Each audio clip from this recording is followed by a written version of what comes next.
atarsınız. Nələrsə qeyd eləmək lazım olsa qeyd eləyərsiniz. Deməli, başladıq. 2.5-ci paraqraf. Səhifə 23-dür ya da səhifə 24-dür kitabda. Oralarda görəcəksiniz. Deməli, 2.5-ci paraqrafda söhbət nədən gedir? Kompüterin əsas tərkib hissələri. Uşaqlar, kompüterin əsas tərkib hissələri deyəndə nəzərdə tutulur? Yəni, söhbət normal stolüstü kompüterdən gedir. Normal stolüstü fərdi kompüterin. Kimsə nəsə demək istəyirsə desin.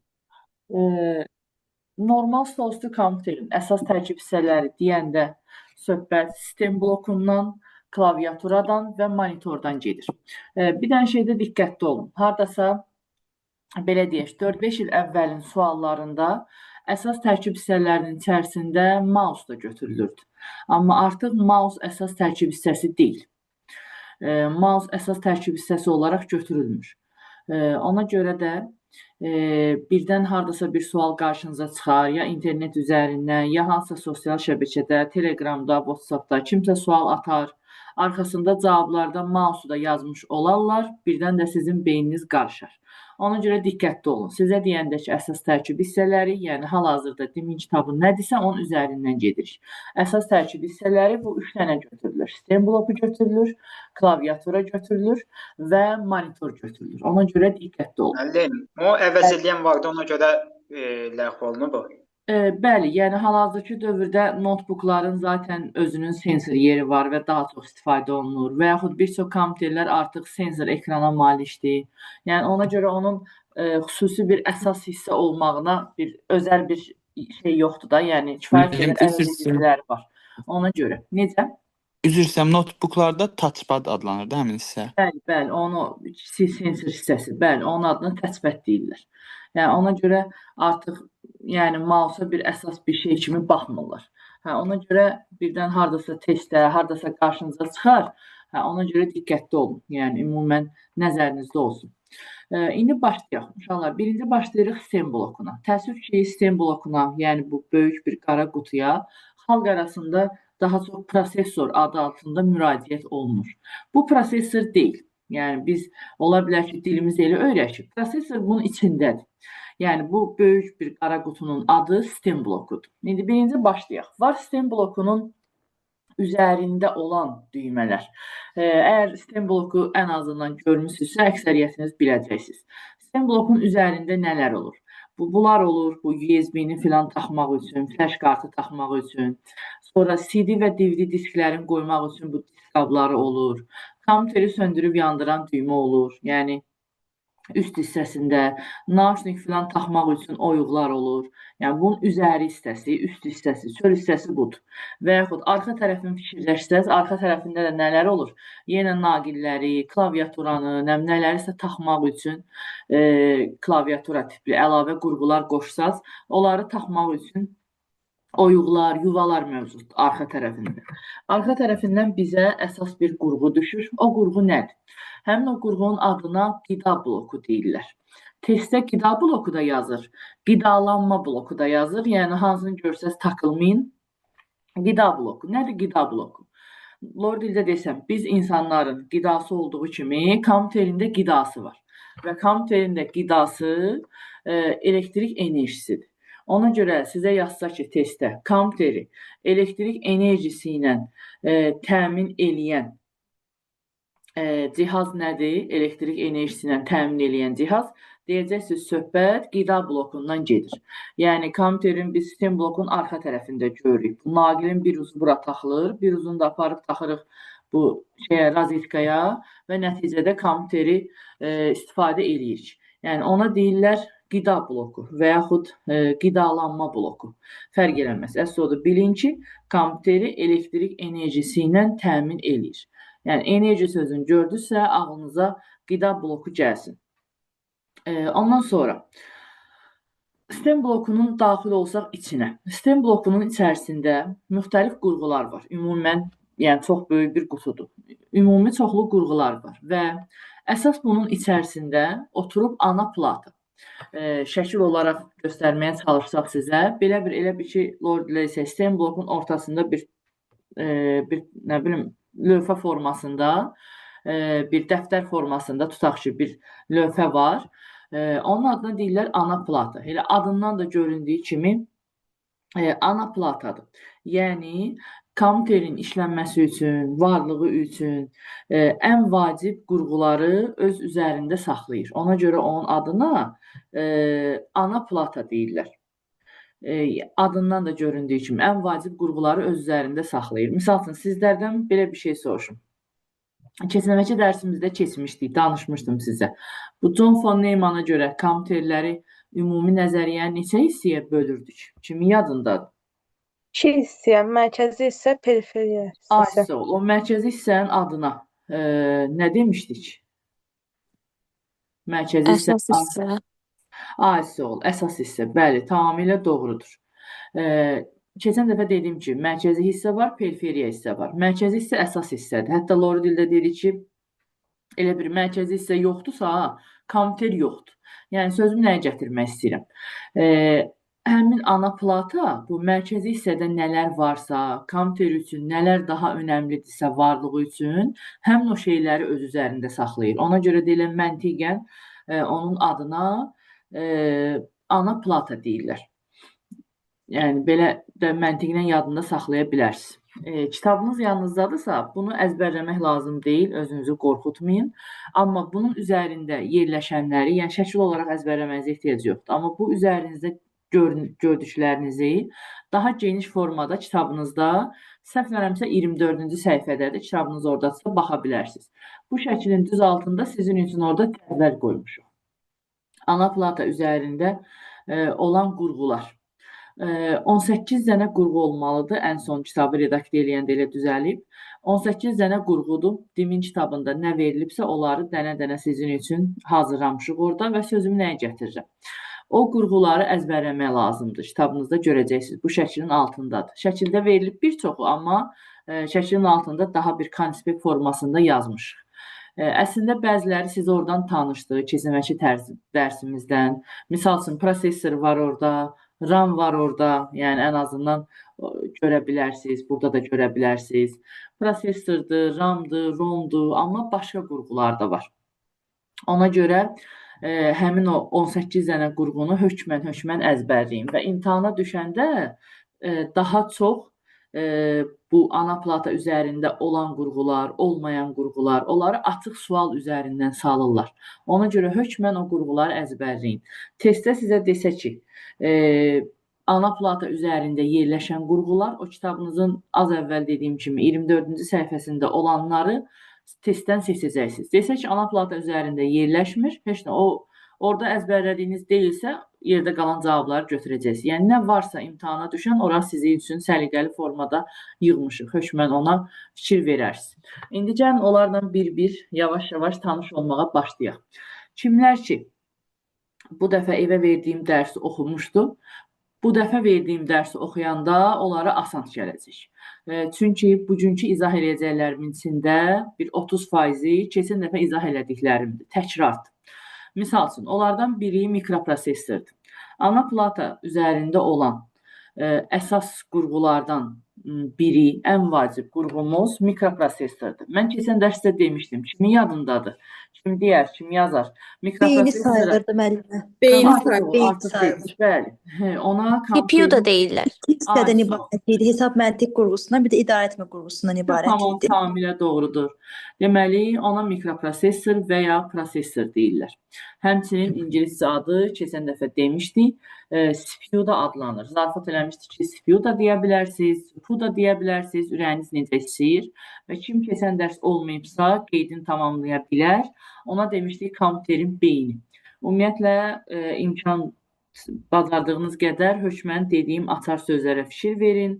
Kitabınız varsa onları qeyd edin. Kitabda və yaxud dəftərinizdə testləri eləyərkən açar sözlər bayağı sizə kömək olacaq.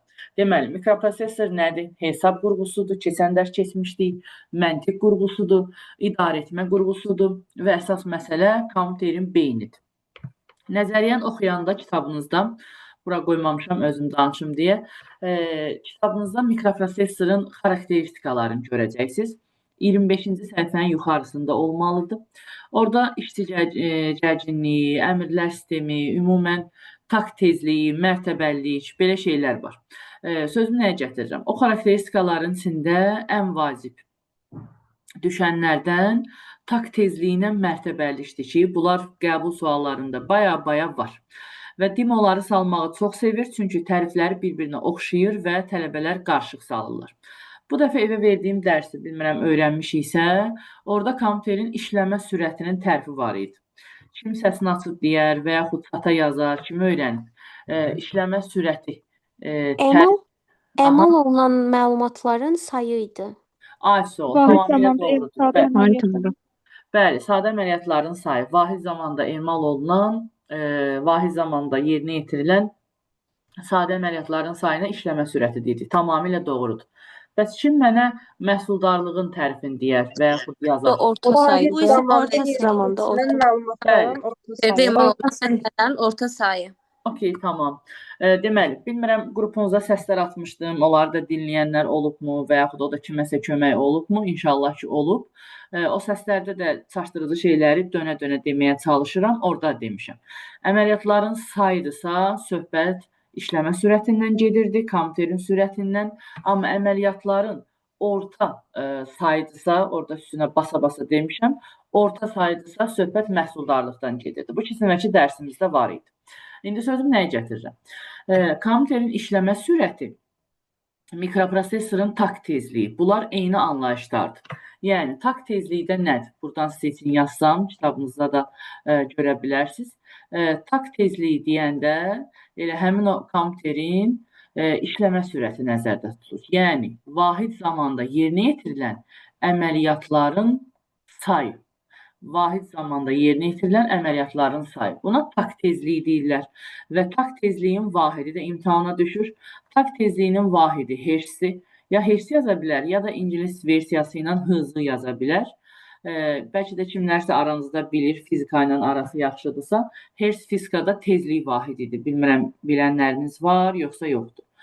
Takt tezliyin də vahidi hertz yazılır testlərdə, ya da çox vaxt gigahertz yazılır, yəni sürət vahidi daha yuxarı olmağı nəzərdə tutularaq gigahertz yazılır. Hertz, gigahertz bu takt tezliyinin vahididir. Cümləni oxuyanda testdə düz oxuyun, testin əvvəlini görüb qaçıb cavabı götürməyin, axıra qədər oxuyun. Deməli, sualda sizə desə ki, vahid zamanda yerinə yetirilən əməliyyatların sayı söhbət takt tezliyindən gedəcək. Bir də var, onu da kitabınızda görün, 25-ci səhifədə mərtəbəlik. Mərtəbəlik də tərif olaraq biraz takt tezliyinə bənzəyir. Onun da əvvəli eyni başlayır. Vahid zamanda, yəni 1 saniyədə cümlələrin əvvəli eynidir, amma axırı fərqlidir. Vahid zamanda emal olunan bitlərin sayıdırsa, bitlərin sayı, biz keçən dərsimizdə keçmişik də, informasiya ən kiçik ölçü vahidi. Bitlərin sayı, onda ona mərtəbəlik deyirlər. Zəhmət olmasa, əgər kitabınız varsa, yanınızdadırsa, o 25-ci səhifədə onu izləyin. Takt tezliyində əməliyyatların sayı sözünü qurğulayın, mərtəbəlikdə isə bitlərin sayı sözünü qurğulayın. Ora fikir verin. Mərtəbəliyin başqa adları da var, kitabınızda görəcəksiniz. Mikroprosesorun dərəcəsi də deyirlər onun adına, tərtibi də deyirlər. Yəni, o sözləri də orada görün. Amma dediyim kimi, hökmən tərifində o bitlərin sayı sözünü qurğulayın. Yəqin ki, səhifəni düz deyirəm, 25-ci səhifədə kitabı olanlar orada görər. Ümid edirəm, can sağlıq. Mövzunun içində təzə olsa da, amma asan olan, real həyatdan gördüyümüz anlayışlar da var. Daha doğrusu real həyatdan deməyim də, bundan əvvəlki dərslərdə sizə yazdırdığım qeydlərin içində olanlardan da var. Deməli nə? Bunu kitabınızda görməyəcəksiniz, bu hissədə görməyəcəksiniz, qabaqda görəcəksiniz. Amma mən onu burada da deyim, qabaqda da deyim ki, öyrənənlər öyrənsin. Kim istəsə 25-ci səhifəsinin aşağısından, yuxarısından özü üçün bir cümləli qeyd ata bilər. Ya da dəftərinə, fərq eləməz. Deməli, registr yaddaş anlayışı var. Demin sınaqlarında, qəbulunda, model testində baya düşür. Registr yaddaş nədir uşaqlar? Registr yaddaş daxili yaddaşdır. Ən əsas məsələ CPU. CPU kim oldu? Mikroprosesor, düzdürmü? CPU-nun daxilində yerləşir. Testdə sizə yazsa ki, mikroprosesorun daxilində yerləşən yaddaş qurğusu hansıdır? Deyəcəksiniz, söhbət registr yaddaşdan gedir. Niyə dedim bundan əvvəlki dərslərdən tanışdı? Kimlərisə yadına gələr. Fəsil 1-də mən sizə qeyd yazdırmışdım. Bilmirəm, yazmışdınız ya yox, mən demişdim. Deməli, 0 və 1. 0 və 1-ə uşaqlar nə deyirdik? Kimi yadındadır? İkili rəqəm, Bitlər Bit. idi. Bit. ASOL və demişdik ki, hər birinin ölçü vahidi 1 bitdir. Ümid edirəm yadınıza gəlir. Testdə sizə yazsa bir cümlə düşüb, tutaq ki, bir sual çıxıb qarşınıza. Sualın 10 dənə cümləsi var. Oxuduz, gördünüz ki, orada şey yazıb. 0 və 1 rəqəmləri yazıb. 0 və 1 rəqəmlərini görən kimi açıb testin cavabını registr yaddaş yaza bilərsiniz. Registr yaddaş mikroprosesorun daxilində yerləşir. 0 və 1 rəqəmləri ilə Lordilər isə hər şeyi kodlaşdırır, yadda saxlayır. Ən əsas açar sözlərindən biri buradan yazıram sizin üçün. Emal edir. Bu açar sözlərinə fikir verin. Mikroprosesorun daxilində yerləşən, 0 və 1 rəqəmləri ilə işləyən, onları emal edən yaddaş qurğusuna deyirlər registr yaddaş. Çaşacaqsınızsa qeyd eləyin, ya skrin eləyin, götürün, necə ürəyiniz istəyir. Hökmən bilin. Bəlkə kiminsə yadına gələr. Fəsil 1-in testlərinin içində 65-ci sual idi, səhvləmirəmsə, belə bir sual yazmışdı. Yazmışdı ki, mikroprosesor verilənləri nəydə emal eləyir? Cavabı da çıxmışdı A bəndi, kiçilik kodda. Bəlkə kiminsə yadına gələr. Və mən də onda sizə yazdırmışdım ki, kiçilik kod 0 və 1 rəqəmlərinə deyirlər.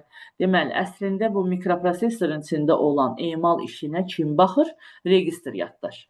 Yəni, bir sualda emal edir sözün görürsünüzsə cümlə sonluğunda, o sualın cavabı ya registr yaddaş olacaq, ya da registr yaddaş da mikroprosesorun içində olduğu üçün bəzən registri vermirlər cavabların içində, mikroprosesoru verirlər. Yəni, ikisi də ümumən nəzərinizdə olsun. Yəni, hökmən bunları bilin. Sonra davam edeyim. Mövzumuzun içində sadə olan, amma əzbərləmədən belə anlayaraq, açar sözlərlə yadda saxlayacağımız temalardan biri də portlardır. Bəzi təriflər var ki, uşaqlar orada çox quru əzbərdir, deyəcəyim bir şey yoxdur. Elə şeyləri keçirəm, amma nələri ki, məntiqə biraz bağlamaq olar, açar sözə bağlamaq olar, sizə real olaraq göstərmək olar, maksimum elə şeyləri deməyə çalışıram dərsdə. Onlardan biri də portlar anlayışıdır. Əslində siz portları tanıyırsınız və yaxud bilirsiniz. Portlar nədir? Notebookumuzun sağ tərəfində adətən, bəzilərində də bir-iki dənə sol tərəfində oyuqlar olur. Misal üçün, siz ora flash kart taxırsınız, siz ora USB taxırsınız, sonra kompüterin zaryadka şnurunu taxırsınız, nauşnik taxmaq istəyirsinizsə nauşnik taxırsınız. Yəqin ki, hamı nə dediyimi bildi, düzdürmü? USB filan taxdığımız oyuqlar. Həmin oyuqlara, yuvalara portlar deyirlər. Biz ora USB taxırıq və yaxud başqalarını taxırıq. Həmin oyuqlar, o oyuqlar, yəni yuvalar, portlardır. Portlarla bağlı əsas düşən suallardır. Ardıcıllıq və paralellik deyə bir anlayış var. Paralel portlarda məlumatlar baytlardan ötürülür. Ardıcıl portlarda isə bitlərdən ötürülür. Bu əsas məqamlardan biri. Amma digər əsas məqam nədir? Ardıcıl və paralel portlar, yəni portları iki yerə bölürlər, ardıcıl və paralel. Paralel port deyəndə LPT-dən söhbət gedir. Ardıcıl port deyəndə isə söhbət COM portundan gedir. İndi uşaqlar, gəlin mən bunun asan əzbərləmək yolunu sizə bir yarı zarafat deyim, yadınızda qalsın. Buradan yazıram LPT paralel portdur və adətən printer tipli və yaxud scanner tipli qurğuların qoşulması üçün istifadə olunur. Bir də var COM portu. COM ardıcıldır. COM ardıcıl portdur və adətən mousedur, ondan sonra modemdir. Bu tipli qurğuların qoşulması üçün istifadə olunur. İndi sözümü nəyə gətirib? Deməli, necə rahat əzbərləyə bilərik? Baxın, buradan sizin üçün işarələyirəm. LPT-də P hərfi var, paraleldə P hərfi var, hətta printerdə də P hərfi var. Lor dildə desəm P, bir dənə belə P eləyib yadda saxlaya bilərsiniz. Və yaxud belə deyək zarafatca. LPT-də P hərfi var, güya ona görə paraleldir, güya ona görə printerin qoşulması üçündür. LPT-nin P-sı, paralelin P-sı, printerin P-sı. Ümid edirəm yadınızda qalır və yaxud qeyd apardınız. COM-da isə P hərfi yoxdur.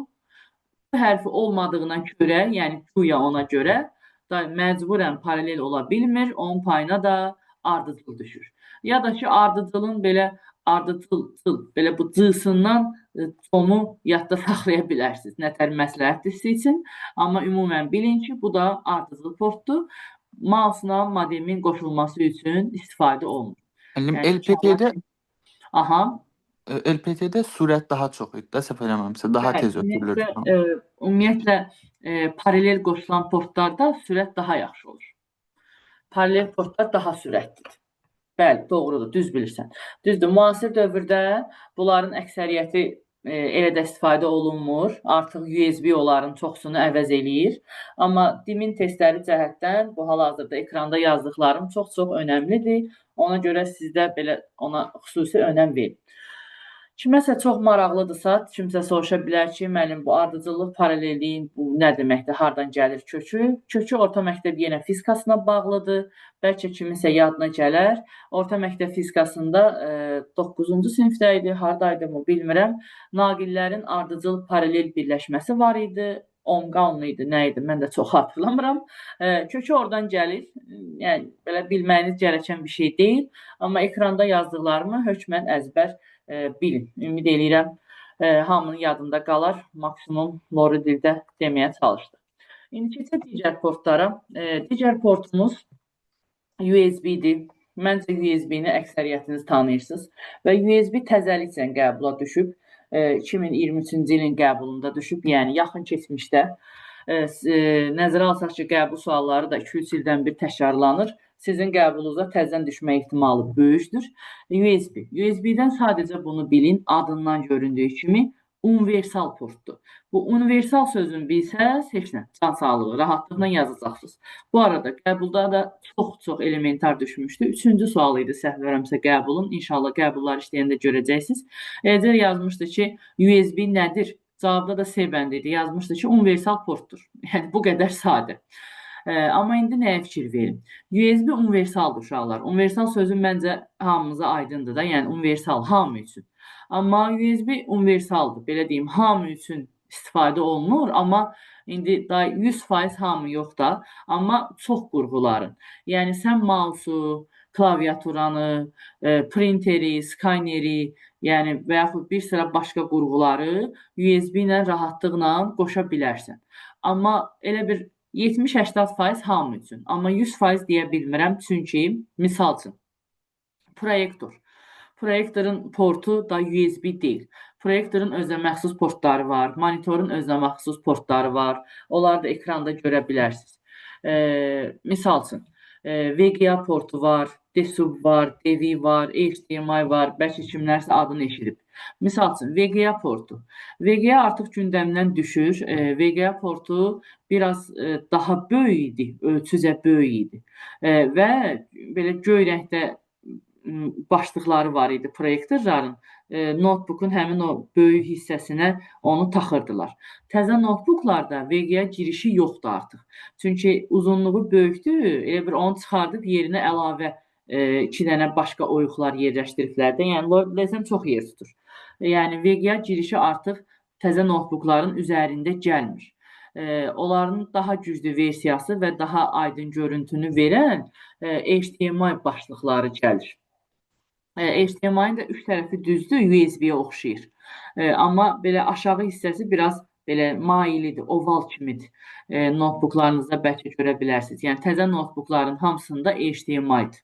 Səsi də, görüntünü də hər ikisini rahatlıqla ötürür. Yəni, bunları hökmən nəzərinizdə saxlayın. Lap əvvəllər köhnə stolüstü kompüterlərin qoşulmasında indi bildiyim qədərilə bunlar da yaşamır. PS2 portu, mouse və klaviaturanı qoşmaq üçün lap əvvəllər istifadə olunurdu. Desəz ki, yaşamır, niyə öyrənirik? Dimin köhnə şeylərdən ötürü təəssüf ki, ürəyi gedir və yəni onları bayağı salır. Ona görə bu köhnə də olsa deyib keçməyin, hökmən yadınızda saxlayın, yəni düşür. Sonra kitabda asan şeylər də var. Yəni bunun üçün sadəcə normal düşünmək lazımdır. Misal üçün, audio. Məncə audionun səs olduğunu hamımız bilirik. Audio portları, yəni onlar mikrofonu, səs ucaldıcını qoşmaq üçün nəzərdə tutulub, audio girişlər, məncə bunu hamımız bilərik. Sonra Firewire portu var. Onu əsasən USB ilə müqayisə olaraq salırlar. USB-dən daha sürətli olmağı adətən testlərdə düşür. Burada da onu qırmızılamışam. Siz üçün hökmən fikir verin. Rəqəmsal kameralarda istifadə olunur, amma əsas o USB-dən daha sürətli olmağı belə testlərdə hansılar doğrudur tipli suallarda belə sualın bəndi olur. Ona hökmən fikir verərsiniz. Kitabınızda görürsünüzsə, kurğulayın zəhmət olmasa. Sonra S-video portu. S-videonu işləyən video sözündən yadda saxlayın. Yəni adından da göründüyü kimi video. Yəni monitorda görünən video üçündür. Kameralara göndərmək üçün. Yəni video üçün. Qısaca belə yadda saxlaya bilərsiniz. İndi gəldim ən çaşdırıcı təriflərdən birinə. Bu tələbələrin ən çaşdırdığı təriflərdəndir. Və gəlin bunu sizin üçün belə formada qruplaşdıraq. Çünki tələbələrin bir yerdən sonra beyni yanır. Uşaqlar, bir kontroller anlayışı var. Bir cipseti anlayışı var. Bir port var. Bir slot var. Bir də driver anlayışı var. Və bunların cümlələri hamısı idarə etmək sözləri ilə bağlıdır. Və cümlələr hamısı bir-birinə ekstra oxşayır. Tələbə birini öyrənir, o birinə çatanda qarışdırır və yaxud əvvəlini oxuyur, axırına fikir vermir, başqa cavab götürür. Nəticədə hamının beyni yanır. Gəlin, mən bunu sizin üçün başqa bir yerdə yazım ki, sizə çətin olmasın və heç bir şey. Özünüzə qeyd götürün. Bunun üçün gəlin Word-ə girim. İmkanınız varsa hamı bunun təriflərini qeyd eləsin. Sırf hansı açar sözdə, hansının cavabını götürəcəksiniz, onu sizin üçün deyəcəm. İndi ona görə başlayaq. Deməli, yəqin ki, ekran görürsünüz. Word-ə keçdi ekran, yoxsa o birində qaldı? Bəli, Bəli, görünür. görünür. Görünür mənim. Əla, təşəkkürlər. İmkan dairəsində hamı qeyd eləsin. Yəni, ən misalda şəklini çəkib götürər, amma məncə kitabınızda qeyd eləyin. Sonra şəkillər telefonda qalır, ona heç vaxt baxmırıq. Ona görə imkan dairəsində qeydimizi aparsaq yaxşı olar. 5 dənə tərifdir uşaqlar. O 5 dənə tərifi buradan sizin üçün qruplaşdırıram. Deməli, birinci yazıram buradan. Deməli, öncə yazaq. Daxili qurğuları, burada 3 nöqtə qoyuram. Kompüter ilə əlaqələndirən deyirəm. Daxili qurğuları kompüterdən əlaqələndirən, burada bu sözü işarələyirəm sizin üçün. Hətta gəlin belə qurum cümləmi daha rahat olsun. Daxili qurğuları kompüterdən əlaqələndirən, buradan yazım 1. Daxili qurğuları kompüterdən əlaqələndirən, buradan yazıram 1. Yuvalara. Yəni cümləni oxuyursunuz, gəlirsiniz burasında. Daxili qurğuları kompüterdən əlaqələndirən yuvalara slot deyilir. İkinci qoyub yazıram. Sxemlərə. Yəni, eyni cümlədir, davam eləyir. Əsas odur ki, daxili yazsın. Oxuduz. Cümlə sonluğunda yuvalar yazıbsa slotdur. Sxemlər yazıbsa, onda bunun adına chipset deyilir. Daxili qurğular oxuduz, əlaqələndirən yuvalardırsa slotdur, sxemdirsə chipsetdir. Uşaqlar, sxem də yaza bilər, mikrosxem də yaza bilər, elektron sxem də yaza bilər, fərq eləməz. Yəni, buna hökmən fikir verin. Bu qeydimizin başı. İndi ardın davam eləyirəm. Buradan yazıram. Xarici qurğular. Xarici qurğulara keçən dərs dedik. Periferiya sözünün mənası nədir uşaqlar? Əlavə, xarici, düzdürmü? Xarici qurğu da yaza bilər. ASO, periferiya da yaza bilər. İndi hansını görsəz, eyni sözdür zaten. Xarici qurğuları kompüter ilə yenə əlaqələndirən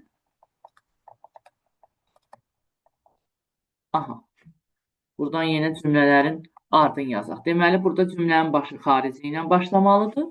Əlaqələndirən, yenə buradan yazıram 1. Yuvalara.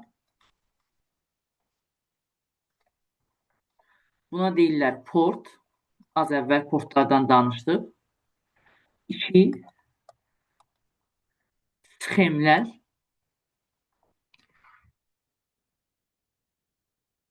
Sxemlərə kontroller deyirlər.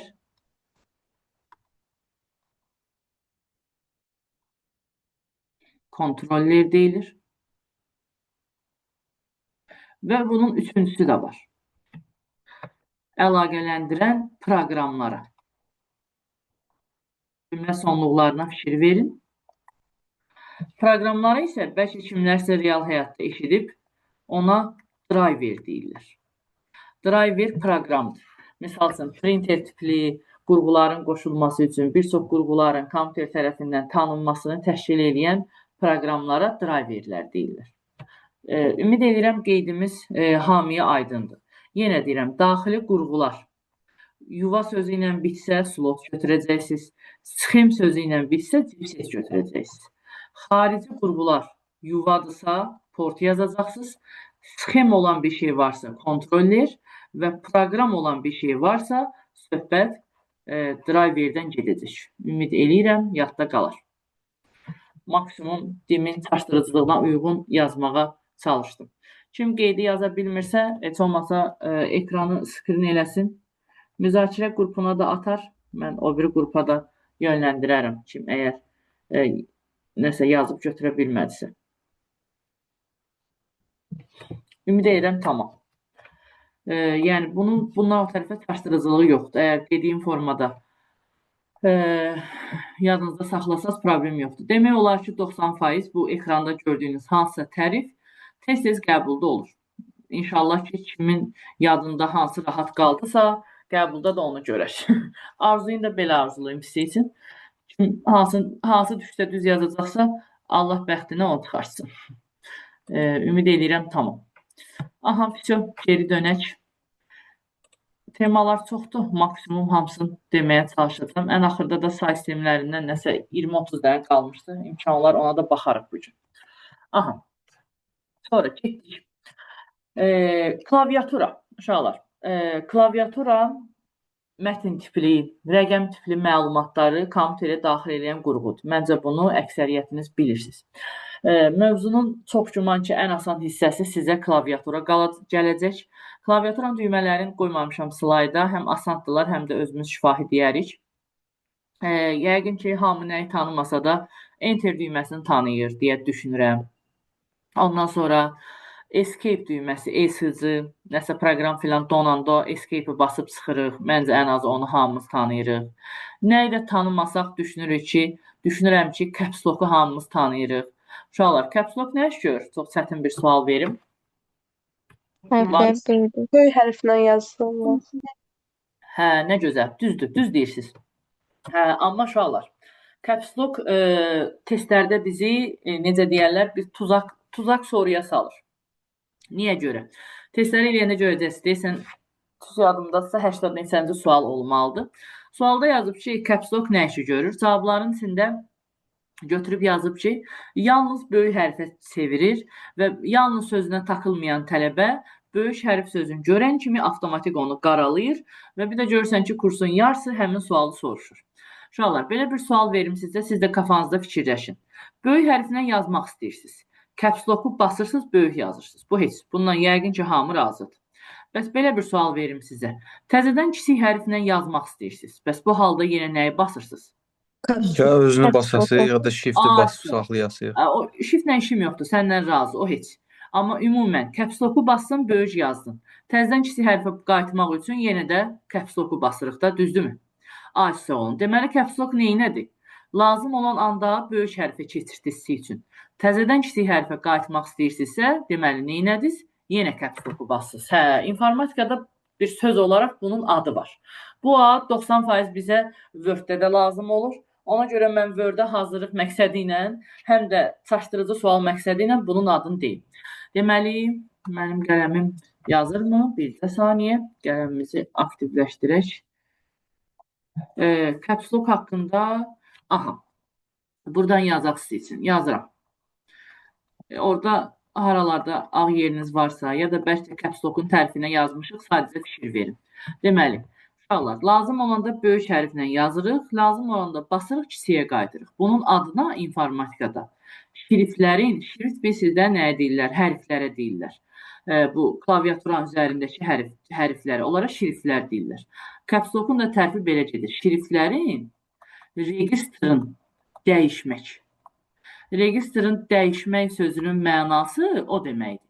Yəni, lazım olanda böyük hərflə yaz, təzədən bas, kiçik hərfə qayıt. Yəni, bu sözə, necə deyim, termin olaraq, söz olaraq registri dəyişmək deyirlər. Ona görə, əziz tələbələr, sizə caps lock düşəndə açıb cavabı o dəqiqə böyük hərf yazmayın. Çünki elə yazmırlar, yalnız yazırlar. Sadəcə biz yalnız sözdən fikir vermirik. Yəni, caps lock'un mənası yalnız böyük hərflə yazmaq deyil. Böyük hərfə çeviririk, lazım onda kiçik hərfə çeviririk. Ona görə hökmən bilin ki, caps lock'un anlamı şriftin registrini dəyişməkdir. Yəni, bu sözə termin olaraq registri dəyişmək deyirlər. İndi deyirəm, fikrimi izah eləyə bildim. Sonra, klaviatura üzərində olan ən məşhur düymə kombinasiyaları, düymələr, onları bir çoxlarını zamanla da öyrənəcək. Misal üçün, numlock var, numlock'u yəqin ki, hamı bilər. Klaviaturanın sağında rəqəmlər var. Onları aktivləşdirmək üçün numlock'dan istifadə edirlər. Ondan sonra home düyməsi var, Word-də filan istifadə olunur sətrin əvvəlinə getmək üçün. End düyməsi var, sətrin sonuna keçmək üçün. Sonra klaviaturada oxlar var. İqra oynayanlar daha yaxşı bilər, iqralarda filan istifadə edirlər. Ondan sonra funksional düymələr var klaviaturada. Kimin yadındadır? Hansı funksional düymələrimiz var? Neçə dənədir? Və yaxud funksional düymələr nəyə deyirlər? Kim bilir? F-lər. F1'lər, F1'dən F12'yə qədər. Bəli, F-lər tamamilə doğrudur. Deməli, funksional düymələr, onlar hansılardır? F1-dən F12-yə qədər. Notebook'umuzun yuxarısında belə nisbətən kiçik formada verilib. Hərfindən yadda saxlayın funksional sözün. Bunlara funksional düymələr deyirlər. İndi uşaqlar, bu düymələrin qəribə bir xarakteri var. Bu düymələr ayrı-ayrı proqramlarda ayrı-ayrı işi görürlər. Misal üçün, ən məşhur birini misal çəkim. Misal üçün, məncə bir çoxlarınız bilər. F5 düyməsi. F5 düyməsi. Adi halda Windows'da. Kim bilir, nə işi görür? F5 Ekran yansıtma yoxsa ekranı yeniləmək. Yeniləmək.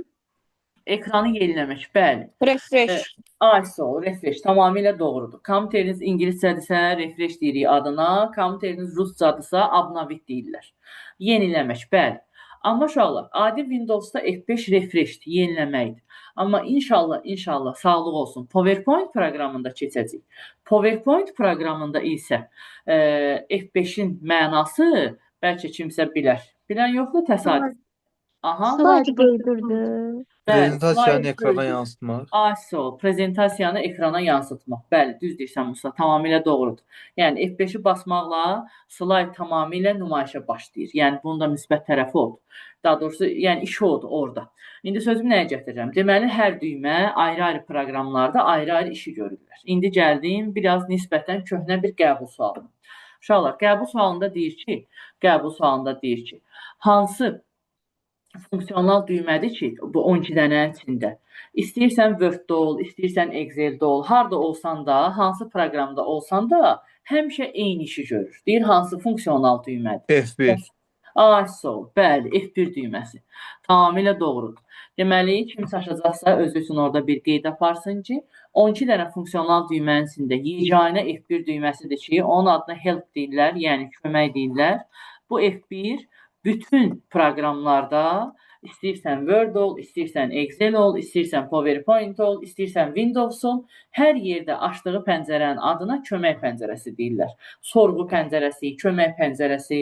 Yəni hər yerdə eyni tipli bir pəncərə açır da, yəni gördüyü iş məqsədi eynidir. Kömək eləmək, məlumat vermək. Ona görə hökmən bilin, yeganə olaraq F1-dir. Qalanların isə hər proqramı keçdikcə, əgər o proqramda gördüyü iş varsa, xüsusi bir iş görürsə, onları bir-bir zamanla inşallah öyrənəcək. Ondan sonra bir dənə də... Müəllimə, Bəli. Mac-OS-da da bu belədir, F1. MacBook-da Bəli. onu yalançı olaram. MacBook-un dilində biraz fərqli ola bilər. Hə, Yəni tamam. ödənməyə bilər. Çünki MacBook versiyasını yoxlamamışam, amma fərq ola bilər. Çünki onun dili ilə Windows'un dili bayağı fərqlənir bir-birindən. Ona görə ola bilər. MacBook-unda FN knopkası var. F-lər var, bəli. FN də var, bəs F-nı balaca bir knopka var, yoxsa yoxdur? Xatırlamıram, amma olmalıdır. Əgər FN knopkası varsa olar. Yəni Var ola bilər müəllim, ki, FN eyni işi var. görsün. Necə? FN var. Hə, onda ola bilər ki, orada da eyni işləri görsün. Amma bəzi funksiyalar fərqlənə bilər. Çünki MacBook-un əməliyyat sisteminin dili Windows-dan eyni deyil. Və bu arada bu hal-hazırki notebooklarda bu F-lər notebooklarda FN knopkası olur, F-nı. O knopka vasitəsilə işləyirlər. Adi halda F-ləri basanda F-lərin əksəriyyəti şey eləyir. Ekranın işığını filan artırıb azaldır, nə bilim belə öz təriflərin biz FN ilə öyrənəcəyik. FN-i basıb bunları basmaq. İndi onu Çox üzr keçəndə istəyirəm. deyəcəm. Necə? Bunu bir 5 dəqiqə əvvəl desəydiniz, bayaqdan F1 ilə kompüteri 3 dəfə yandırıb söndürmüşəm ki, gələndə İndi gəldim deyirdim də indi nə edeyim, ola bilər. DIM onu qeyd eləmir, FN-lə elədiyimizi. Ona görə DIM-in qeyd eləmədiyi şeyləri çox da sizə deməkdə şey eləmirəm. Əsas o testdə nə düşür ona qaçıram biraz. Amma axırda yenə də deyirəm, hə, FN-lə. FN-i basıb sonra o düymələri basanda öz funksiyaları yerinə yetirirlər. Adi halda hərəsi bir anormal iş görür. Onu eləməyin. Ay aman, kompüteri aləm vurarsın bir-birinə. Sonra bir dənə də bir şey deyim klaviatura düymələrindən. Klaviaturada 3 dənə düymə var. Bu düyməni hamımız yəqin ki tanıyırıq. Bir shift düyməsidir. Bir kıtırılı düyməsidir. Cıtırılı. Ona kontrol, kıtırılı necə istəyirsiniz deyə bilərsiniz. Bir də alt düyməsidir. Shift-i, kontrol da altdır. Bu düymələri birləşdirən, üçünü birləşdirən bir özəllik var. Hamı bildi də nə deyirəm? Shift düyməsi, kontrol, kıtırılı, bir də alt düyməsi. Bu düymələrin üçünü də birləşdirən bir özəllik var. O özəllik hansıdır? Bu düymələr təkcəlikdə bir funksiyaya demək olar ki, malik deyirlər. Yəni, sən adi halda alt düyməsini 50 dəfə bas, heç nə olmayacaq.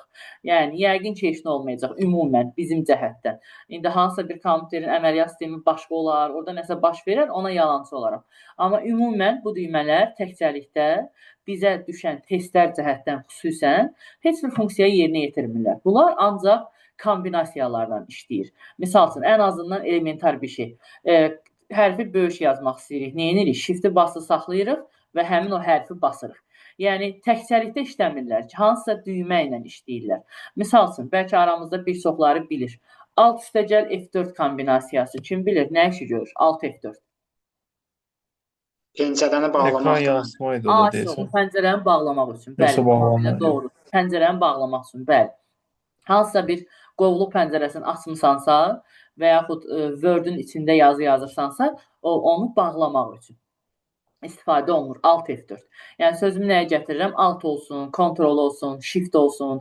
Bunlar kombinasiya şəklində işləyirlər. Yəni, eyni anda onunla bərabər başqa bir düyməni də basırsan, nəsə bir işi icra edirsən. Yəni, təkcəlikdə özlərinin ümumən bir mahiyyəti yox. Yəni, nəzəriniz olsun. F4 proqramı bağlayır. Bəs hansısa biri bağlamırdı F4-dən, kontrol F4 idi.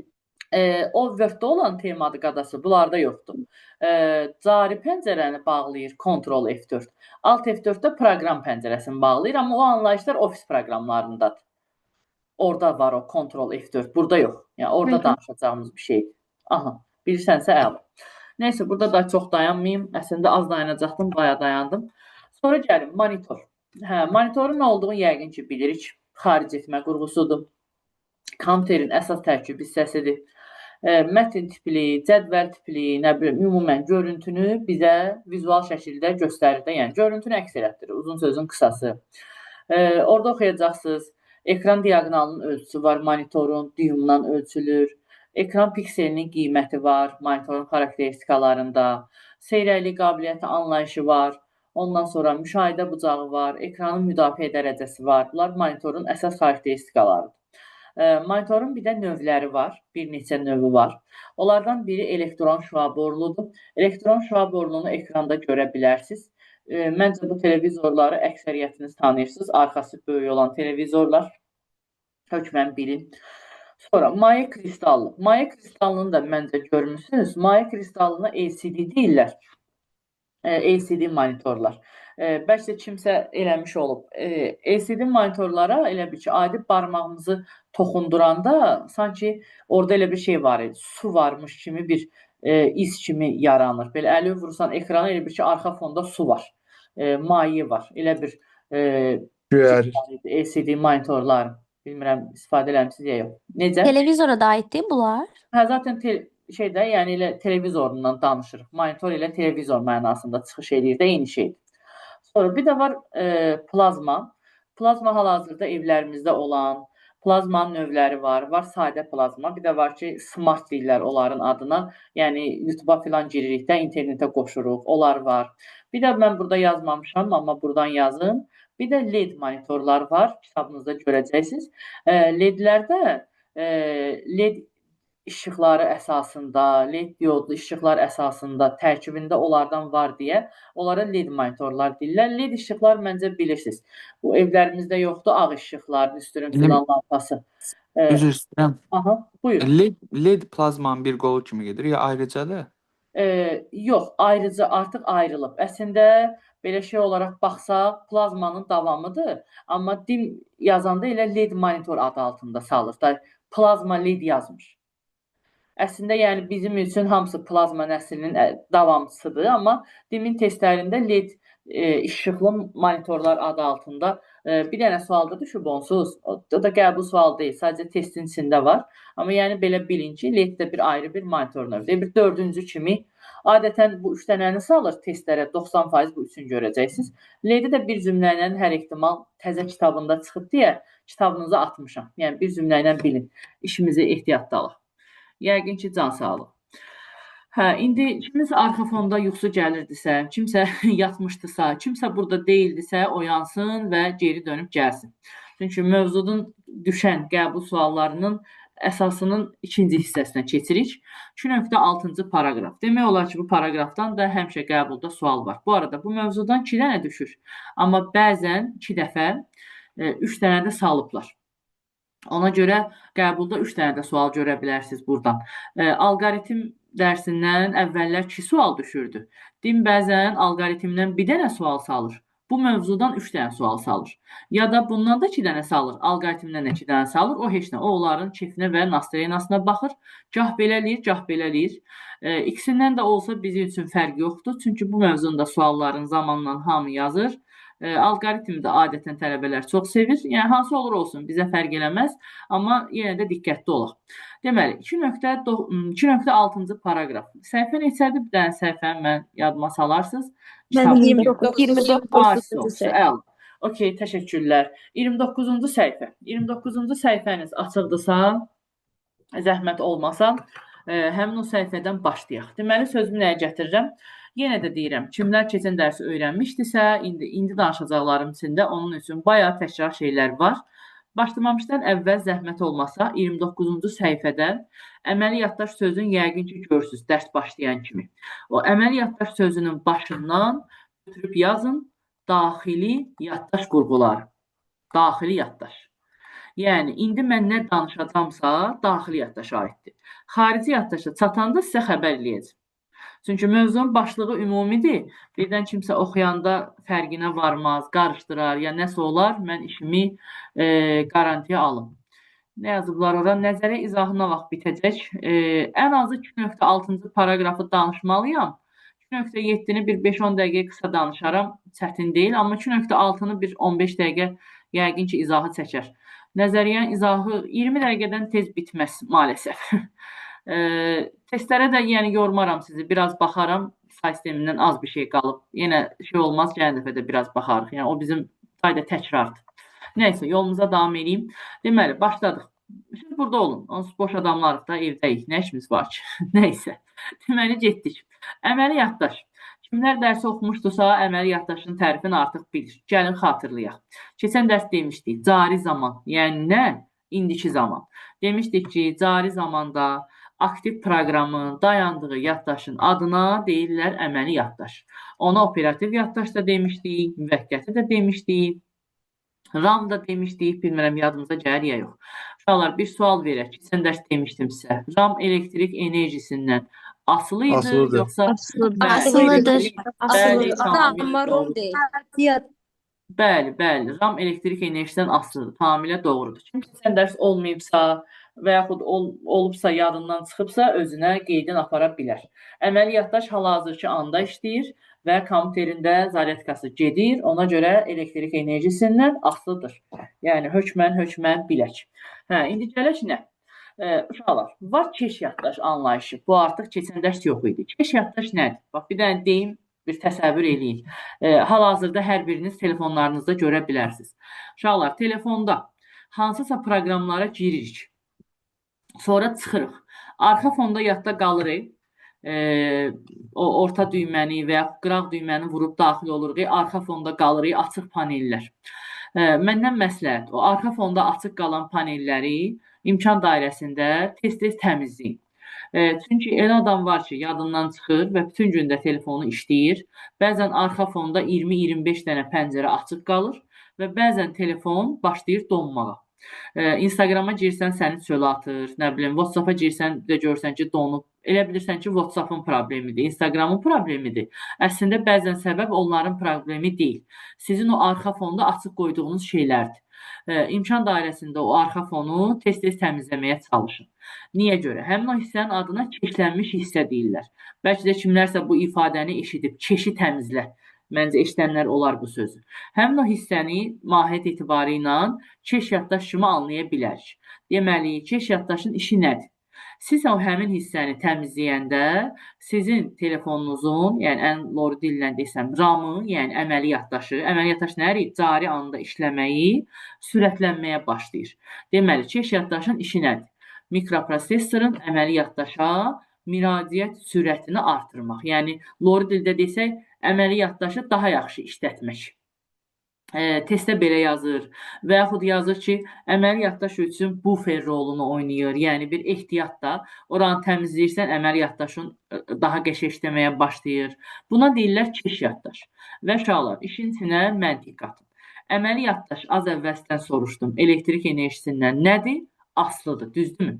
Deməli, əməli yaddaş elektrik enerjisindən asılıdırsa, keş yaddaş da onunla bərabər ona xidmət göstərirsə, onunla bərabər fəaliyyət göstərirsə, deməli, məntiqlə oralardan yazın ki, o da elektrik enerjisindən asılıdır. Keş yaddaş da elektrik enerjisindən asılıdır. Deyirəm, keş yaddaşı telefon mahiyyətində anlada bildim. Elektrik enerjisindən asılıdır. Sonra, keş yaddaşın 2 dənə səviyyəsi var. Ona level 1 və level 2 deyirlər. Bu level sözlərində iqralardan filan düşünürəm ki, əksəriyyətiniz bilirsiniz. Level 1 və level 2. Level 1 mikroprosesorun daxilində yerləşir. Level 2 də mikroprosesorla əməli yaddaşın arasında yerləşir. Keş yaddaş dediyim kimi həcmcə kiçik bir şeydir, amma özünün sürəti çoxdur. Onu da təmizləyirsən, əməli yaddaşa da bir dəstək olursan, onu da sürətini artırırsan. Yəni, mahiyyəti budur, belə qısaca. Sonra, gəldik ROM-a. ROM haqqında keçən dərs danışmışıq. ROM-a daimi yaddaş deyirlər. Demişdik ki, kompüter istehsal olunanda, zavodskoy halında üzərinə yazılan şeylər və demişdik, enerjidən də nədir uşaqlar? Aslı deyil. Ümid edirəm yadınızdadır. Sonra gələk. Daimi yaddaşın, yəni ROM-un üzərində bir qurğu yerləşir. Ona BIOS deyirlər. BIOS-la bağlı bol-bol suallar var uşaqlar. İndi fikrimiz burada olsun. Bunu əzbərləmək yox, anlamaq lazımdır. Əzbərləsə yaddan çıxacaq. Deməli, BIOS nədir? Uşaqlar, bir sual verim sizə, sizə fikirləşin. Kompüterinizi yandırırsınız. Yandıran düyməni basırsınız. Uşaqlar, yandıran düyməni basan kimi kompüteriniz açılır, hər şey okey olur, başlayırsınız işləməyə, yoxsa bir 5-6 saniyə, 10 saniyə gözləyirsiniz, işıqlanır. Gözləyirik. Yəqin ki, kompüteri olan hər bir adam gözləyir. Yəni, mümkün deyil zaten əksi. Hətta uşaqlar... Proqramlanma o kompüter gələndə üstündə Microsoft olmamışdan əvvəlki, belə deyil, zavod proqramı olması. Bəli. Hətta kompüteri format filan eləyəndə də ora daxil olurlar. Bəli, tamamilə doğrudur. Deməli, sözümü nəyə gətirirəm? Uşaqlar, hətta sizin kompüteriniz nisbətən köhnə kompüterdirsə, hələ elə adam var ki, kompüteri yandırır, kompüter bayağı bir belə səslər zadlar çıxardır, bayağı yəni bir atıram, oturub 10 dəqiqə gözləyir ki, kimin kompüteri köhnədirsə, nəhayət mənim kompüterim açılacaq. Yəqin ki, bu hamımızın başına gəlir. Hətta daha köhnə kompüterlərdə, stolüstü kompüterlərdə nəsə bir problem olanda kompüteri yandırırsan, görürsən ki, hələ kompüter belə fırlanır, belə açılmağa çalışır.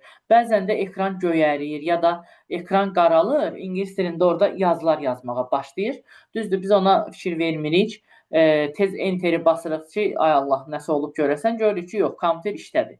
Əslində bu temaları, bu açandakı saniyəni, belə şeyləri bizə yaşadan BIOS-dur. Kompüteri yandıran kimi birinci fəaliyyətə BIOS başlayır. Qurğulara, belə deyim, nəzarət eləyir, yoxlayır, test eləyir, nəsə bir problemin olub-olmadığına baxır, problem olanda siqnallar falan verir, yəni ekrana və yaxud nəsə yazılar yazır, bizə bildirməyə çalışır. Biz də 90% anlamırıq, boş verib keçirik. Yəni bu işlərə baxan BIOS-dur. Yəni ümumən bilin. BIOS-un açılışı da düşür. Basic Input Output System. Input, output, çıxış. Deməli, BIOS-a deyirlər input output. Yəni giriş-çıxış baza sistemi. Bu BIOS-un mənasıdır. Test eləmək, nəzarət eləmək, diaqnostika işi. Bunu hökmən bilin. Və hökmən bilin ki, kompüteri yandıranda birinci BIOS fəaliyyətə başlayır. Elə bir qəbul sualı var. Birinci BIOS işə düşür. Daha sonra Windows açılır. Windows nədir? Əməliyyat sistemi. Yəni BIOS, başqa dillə desək, Windows'un, yəni əməliyyat sisteminin yüklənməsini də təmin edir. Yəni onun açılmağını o təmin edir. Yəni imtahan sualı olaraq nəzərinizdə olsun. Ondan sonra... Biraz istəyirəm, mənim biraz mövzudan kənar olacaq. Linux əməliyyat sistemi hələ də istifadədədir, yoxsa? Linux əməliyyat sistemi hələ də istifadədədir, bəli. Hətta proqramistlərin istifadə elədiyi əməliyyat sistemi olaraq belə xalq arasında yayılıb. Bəlkə yadımdadır ki, çox güclü proqram idi o. Daha hər kompüter götürmürdü onu. Hə. Bir ara Çünki bazardan Linux'u sırf kodlar yazmaq üçün proqramistlər istifadə edirlər. Yəni proqramistlər üçün Windows-dansa Linux-da işləmək, kod yazmaq daha əlverişlidir. Nəsə belə bir durum var. Ona görə yox, istifadə olunur. Belə testlərimizdə filan da, yəni bizə də düşür, belə deyək. Sonra gələk. Növbəti daxili yaddaş qrupumuz KMOS. Onu da görəcəksiniz. Səhv eləmirəmsə, səhifənin başında görəcəksiniz. 29, yəqin 30 olar. Bir dənə baxın. 30-cu səhifənin yuxarısında. Bəli, 30-dadır. Təşəkkürlər. 30-cu səhifənin yuxarısında onu görün. KMOS da deyə bilərsiniz, KMOS da deyə bilərsiniz. Ürəyiniz necə istəyir deyin. KMOS-a metal oksid deyirlər. Bu nədir lor dildə desək? Bateriya formasındadır. Düşünün ki, bir saat batareykası, indi ondan biraz böyük. Bateriya formasındadır. Kompüterinizdə vaxtı, yəni saatı, kalendarı, tarixi, konfigurasiya, quraşdırma deyirlər onun adına, BIOS-da olan dəyişiklikləri və həmçinin kompüterinizin parolunu yadda saxlayır. 30-cu səhifənin yuxarısına baxın, orada görəcəksiniz. Vaxt, tarix, parol, konfigurasiya, yəqin ki, orada bütün sözləri yazmışıq. CMOS maraqlı qurğudur, kiçik bir qurğudur. Özü bateriya formasındadır, yəni özün öz daxilində enerjisi var. Çöldən gələn enerjidən asılı deyil. Və o elə bir qurğudur ki, yəni illər boyu onun enerjisi özünə çatır da, yəni kiçik bir şeyləri yadda saxlayır deyə. Yəni çöldən olan enerjidən asacağı yoxdur. Yəni özünün öz batareykasıdır. Batareykasını çıxartsam, kompüterdə o vaxt, tarix tipli məlumatlar silinir. Amma özünün öz daxilində enerjisi var. Da çöldən enerji qəbul eləmir. Yəni uşaqlar, demək istəyirəm ki, sənə testdə yazsa ki, enerjidən asılı olan yaddaş, orada CMOS-u götürməyəcəksən. Yəni CMOS enerjidən asılı deyil. Yəqin ki, orada qeyd kimi yazmışıq kitabda sizin üçün, amma nəzərinizdə olsun. Ondan sonra kitabda nə görəcəksiniz? Flash yaddaş görəcəksiniz 30-cu səhifədə. Bilmirəm, görənləriniz oldu, yoxsa olma. Üzrsən, BIOS ancaq enerjidən asılıdır da, düzdür? Yox. BIOS zaten ROM-un içindədir. O test eləyir, yoxlayır. Yəni ROM-la bağlı bir şeydir. Yəni ROM-un içindən belə deyək, başlayır fəaliyyəti. ROM-un üzərində yerləşir. Yox, o zaten yaddaş qurğusu deyil. Və onun enerjidən asılılıq teması yoxdur. BIOS qurğunun üzərində olsa da ona bəzən test proqramı deyirlər. Yəni orada proqramlar toplusu saxlanılır. Ona görə o BIOS yaddaş qurğusu olaraq getmir. Sadəcə ROM-un üzərində yerləşir. Ona görə onun yaddaş enerji asılılığı deyə bir anlayışı yoxdur. Sonra flash yaddaş. Uşaqlar, tələbələrin ən böyük səhvlərindən biri. Flash yaddaş deyəndə bəzi tələbələrin ağlına flash kart gəlir. Flash kartı isə yəqin ki, hamımız tanıyırıq. Uşaqlar, flash yaddaşın, flash kartla yaxından uzaqdan, uzaqdan yaxından heç bir əlaqəsi yoxdur. Flash kart xarici yaddaş qurğusudur. Bu başqa məsələ. Amma flash yaddaş ROM-un dəyişdirilə bilən halına deyirlər. Yəni, lori dildə desəm nə? Biz bilirik ki, ROM-u dedik ki, dəyişdirmək olmaz. Zavodskoy versiyada üstündə gələnlərdir. Amma uşaqlar, müasir dövrdə, belə deyək, proqramistlər, kompüteri söküb yığanlar, nəsə uzun sözün qısası, ROM-un başına oyun açırlar, ROM-u dəyişdirirlər, yenidən proqramlaşdırırlar, düzəldirlər və bu halda onun adına, yəni biz sadə insanların bildiyi şey deyil də, yəni o işlə məşğul olanların. Bu halda onun adına deyirlər flash yaddaş. Flash yaddaşda deyirlər, orada bir dənə baxın, görəcəksiniz, da ona ROM demirlər. EPROM deyirlər onun adına. ROM yox, EPROM. Yəni ROM bizimkidir, o daimi yaddaş. EPROM da onun epilənmiş versiyası, dəyişmiş versiyasıdır. Bilmirəm, da EPROM-un açılışına ehtiyac yoxdur, amma bu EPROM sözün bilin. 30-cu səhifənin yuxarısında görəcəksiniz. Yəqin ki, gördünüz. Sonra video yaddaş çıxacaq qarşınıza, bilmirəm, orada görürsünüz ya yox, 30-cu səhifədə. Video yaddaş adından da göründüyü kimi video görüntülərin ötürülməsi üçündür. Yəni, məncə hamı görür. Video yaddaşın bir dənə qəbul sualı olub və sual yayılmayıb, hər an təkrarlanıb qarşınıza çıxa bilər. Video yaddaşla bağlı sual. Testlərinizin içinə mən onu atmışam, işləyəndə görəcəksiniz. Amma yenə də mən onu deyim. Düz yadımda qalıbsa 30-cu səhifənin aşağı hissəsində ağ yer olmalıdır. Orada nisbətən aşağı hissə ağdır. Zəhmət olmasa oradan bir dənə cümlə atın, qeyd atın. Yazın belə, video yaddaşın əsas xarakteristikası, video yaddaşın əsas xarakteristikası onun həcmidir. Video yaddaşın əsas xarakteristikası onun həcmidir.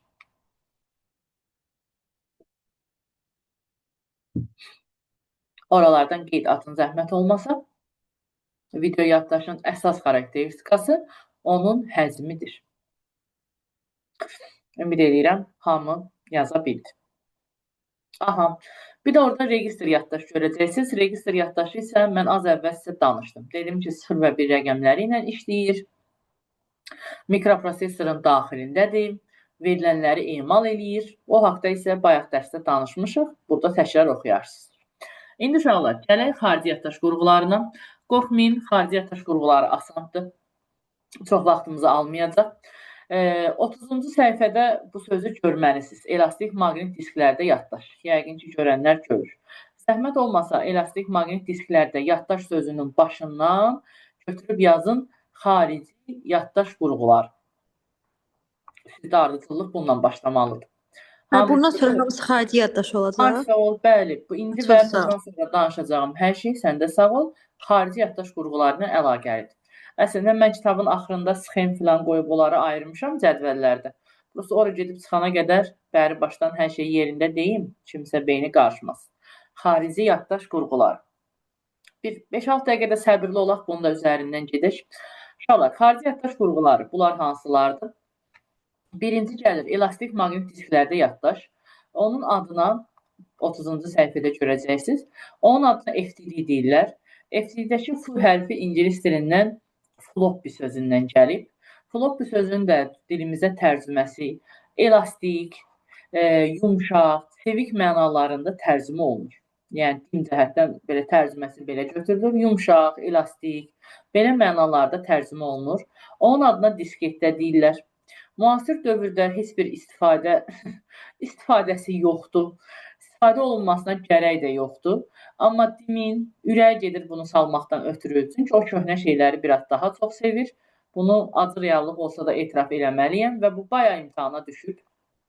Və xüsusən də bunun həzmi imtahana düşüb. Həzmi cəmi cümlətanı 1,44 megabaytdır. Yəni, indiki dövrdə heç nə. 1,44 megabayta indiki dövrdə heç nə keçmir. Yəni, heç nə. Ona görə də zaten istifadə olunmur, amma dimin bundan xoşu gəlir. və uşaqlar çox diqqətli olun. Bunu dim testə salanda götürür yazır 1,44 kilobayt. Amma nə olmalıdır? Megabayt. Orasına fikir verin. Və imkanınız varsa FTD haqqında bir dənə də ora cümlə ataq. Yaza bilərsiniz belə. Məncə bunu məntiqlə hamı tutar, amma yenə də ən az həcmə malikdir. Sənə desələr ki, ən az həcmə malik olan yaddaş qurğusu FTD. Yəni bundan cıqqılısı yoxdur. Ən cıqqılımız budur. Ən az həcmə malikdir. Oradan o cümləni atın. Testlərin içində eləyəndə problem yaşamayaq. Ümid edirəm, tamam. Sonra var CD və DVD diskləri. Onlara optik disklər deyirlər, maqnit disklər. CD-lərin həcmi azdır. CD-lərin həcmi 650-700 megabayt aralığında dəyişir. DVD-lər isə 4.7-17 gigabayt aralığında dəyişir. DVD-lərin həcmi çoxdur. CD-lərin həcmi azdır və hər ikisinin R və RW adlanan növləri var. CD-R tərcüməsindən də tuta bilər kimsə. CD-R sadəcə bir dəfə istifadə olunur. Lori dildə desəm, elə bir ad narazıdır. Yəni, bir dəfə istifadə elə at. Yəni, bir dəfə ora məlumatlar yazılır. Ondan sonra artıq yazdığınız məlumatda nəsə bir səhvlik varsa, daha onu dəyişə bilmirsiniz. RW isə yaz, sil, poz, təzdən yaz, nə istəyirsən elə. Yəni, RW-nun mənası budur. Yazılır, pozulur. R isə bir dəfə yazıldı, qutardı. Səhvlik olsa aparıb atırsan çörə. Yəni, mənaları bunlardır. Sonra, müasir dövrdə əsas istifadə olunan xarici yaddaş qurğularından biri. Onun adına hard disk deyirlər. Yəni, HDD. İngilis dilindən hard sözünün mənasını yəqin ki, bilirik. Sərt, çətin, bərk mənalara gəlib çıxır. Hard disk, ona sərt disk deyirlər. Sərt maqnit disk. Bir də onun başqa bir qəribə adı var. Winchester. Bu da hökmən nəzərinizdə olsun. Sərt disk, Winchester, hard disk. Bu hard diskin adları da belə deyək. Hard disk həcmcə çoxdur və 1 terabayta qədər gedib çıxır. Yəni, həcmcə böyük olan yaddaş qurğularından biridir. Amma aranızda bilənlər olar, müasir dövrdə hard disk biraz gündəmdən düşməyə başlayır. Onun yerinə, düzdür, Musa? Solid state drive. Bəli, onun yerinə artıq təzə bir yaddaş qurğusu gəlir, SSD. SSD-nin də həcmi terabaytlardan ölçülür. Yəni, o da terabaytdır, o da həcmcə çoxdur, amma onun əsas xüsusiyyəti hard disklə müqayisədə daha yazmadı aparatın, daha sürətli olmalıdır. Hətta 2-3 dəfə hard diskdən daha sürətlidir. Ona görə artıq insanlar notebook alarkən onun SSD-si olmağına fikir verirlər. Siz də fikir versəz yaxşı olar. SSD-si olan kompüter daha sürətli işləyir. Yəni, ümumən bil. Sonra flash kart. Flash kartı məncə hamımız tanıyırıq. Nəsə danışacağım bir şey yoxdur. Sonra gəldik buna. Uşaqlar, bunu keçənlər keçmişdik. Harada keçmişdik? Hansı nəslin içindəydi? Kim deyər? Kasetdir. Maqnit lentidir. Maqnit lenti. Üçüncü nəsil. Haradaydı? İkinci nəsildədir maqnit lenti. İkinci nəsildə. Hətta zarafatla adını sizin üçün maqnit diski idi 3-də, bəli. Mən hətta adına toy kaseti də demişdim. Bilmirəm, yadınızdadır ya yox. Artıq onun adına maqnitofon kaseti və ya toy kaseti deməyəcəyik. Onun özünə məxsus adı var. Ona streamer deyirlər. Yaxşı, belə bir sual verim. Kim dərsə oxuyub, kim deyər?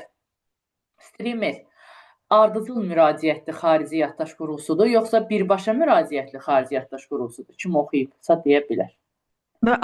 Onda ardıcıl idi. Ardıcıl idi. Maqnit lenti ardıcıl idi. Birbaşa olanda flash kart idi. Flash kart, hard disk, onlar birbaşa. Hard disk, bəli, sərt disk olur. Bəli, evə verdiyim dərsin içində var idi ki, xarici yaddaş qurğularını 2 yerə bölürlər. Ardıcıl müraciət və birbaşa müraciət. Ardıcıl müraciət bir də nədir? Maqnit lentidir, yəni streamerdir. Digərləri isə bu bayaqdan danışdığımız hamı birbaşa müraciətdir. 2 nöqtə ikinci paragrafdaydı, hardaydı, amma kitabınızda var ki, sən verdiyimdə var idi. Uşaqlar, suala streamer düşübsə, cavabların içində lent sözünü axtarın. Lent sözünü gördünüzsə, testin cavabı streamerdən başqa heç nə ola bilməz. Ümid edirəm tamam.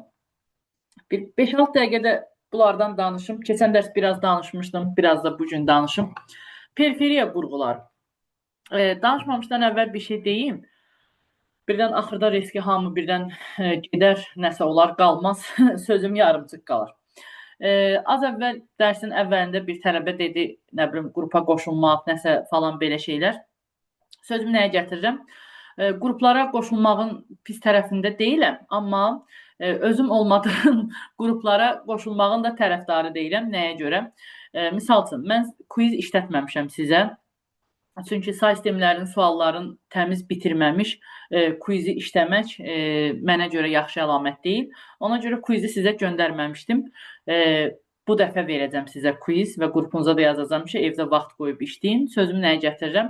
Ola bilər ki, qoşulacağınız hansısa qrupda kimlərsə quizi işləyib və yaxud kimlərsə ənənəvi dərsə gəlir, ənənəvi qruplar bugün işləyiblər, ora şəklini götürüb atıblar, hansısa sualın izahını soruşurlar, o isə sizin biraz fikrinizi yayındıra bilər. Nəsə quiz filan sualları görəndə imkan dairəsində qruplarda baxmayın, çünki mən sizə göndərəndə oturub vaxt qoyun işləyin, sualların hamısını eyni anda görün, ondan sonra hardasa çıxsa baxarsınız. Yəni o cəhətdən biraz ehtiyatlı olun. Belə, onu deyim, başqa can sağlıq. Onu isə bugün göndərəcəm sizə, o haqda da yazacağım qrupda. Nəysə, başlayaq. Periferiya qurğuları. PowerPoint-ləri də bizə ata bilərsiniz, müəllimə. Necə? PowerPoint-ləri də ata bilərsiniz. Atarım. Bugün çatdırmasam da sabah yazmasam göndərərəm. Deməli, başlayaq. Periferiya qurğuları. Keçən dərs danışmışdım, biraz da indi danışım. Periferiya qurğuları nədir? İnformasiyanı daxil edən qurğular, informasiyanı xaric edən qurğular, bir də keçən dərsdə demişdik, həm daxil edən, həm də xaric edən qurğular.